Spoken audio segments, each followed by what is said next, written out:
जसरी मानिसको भाग एक पटक मर्नु ठरिएको छ, त्यसपछि न्याय हुनेछ। हिब्रू 9:27 भन्दछ।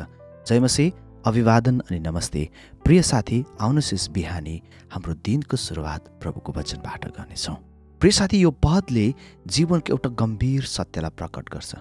मानिसको जीवन यहाँ सधैँको लागि होइन।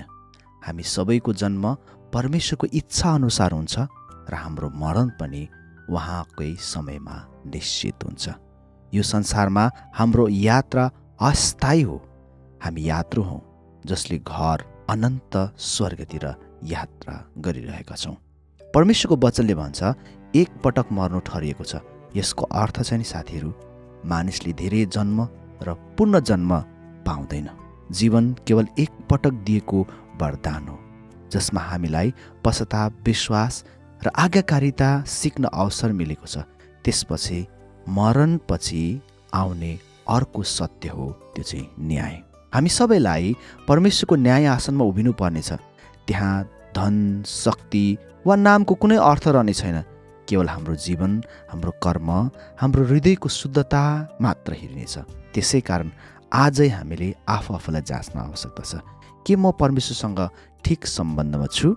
के मेरो जीवन उहाँको वचन अनुसार चलिरहेको छ? प्रिय साथी, येशू ख्रीष्टमा विश्वास गर्नेहरूको लागि यो पद डरको होइन, बरु आशाको सन्देश हो। किनभने येशूले हाम्रो निम्ति पापमा, मृत्युमा परेर पनि उहाँ पुनरुत्थान हुनुभयो, जसले हामीलाई अनन्त जीवनको प्रतिज्ञा दिनुभयो। जसले उहाँमा भरोसा गर्छ तिनीहरूको न्यायमा दण्ड हुने छैन, तर छुटकारा हुनेछ।